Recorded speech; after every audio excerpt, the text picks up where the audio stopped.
Hello! You're on video 917, also known as BFJ207. Source code is here. Let's get fucking going. So in bomb simp function section, inside of the bomb simp ticker function, if we scroll down here into our room loop, where we're looping through every single tile, if we scroll all the way down here into this burned spark burned laser section, where we're going to see if we have a spark pin or laser box, and that laser box is burned out, in the re-idolize section, we have changed this from a less than or equal to 0 to a less than 0. And we have an explanation tag that will bring you down to the bottom of the file and explain why. But basically, if it's not this case, then a burnout time of 0 frames and 1 frame is the same result. You'll see that. Let's scroll down. Let's scroll down. Okay, in the blow to hell. So if we have an active explosion and the bomb type is a non-zero bomb and the bomb is a non-void bomb or a burnt out bomb, right? Bomb is void also means burnt out if it's a laser box. If we're in this blow it to hell section, then here's where we're emitting the flames from the bomb.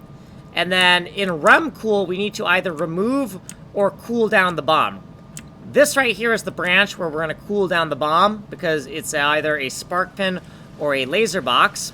Here's where we add the bomb is void state to the bomb to say, because right, bomb is void means that the bomb is burned out. It needs time to rest before it can reactivate. Here's the new code, cool init. We're going to get out the red channel. Actually, no, my lie. This is green. We're putting this timer into the green channel. So data rule bomb V16 bomb type converted to countdown time. Bomb type right here is just a V16 that exists on the bomb layer. So bomb type is going to be 0 to 15 inclusive for what type of bomb we have. We're going to get the cooldown time in frames, is something that's between 0 to 255, and we're going to store that in the green channel of our bomb data, and that'll let our timer have a non-zero value that can count down.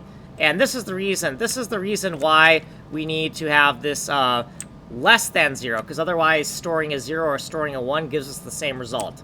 Okay, that's it. If you want a longer explanation, you'll have to go here. We have no time here. Tech demos only are here. Source code is here. Ways of getting a hold of me. My name's Kanji Coder.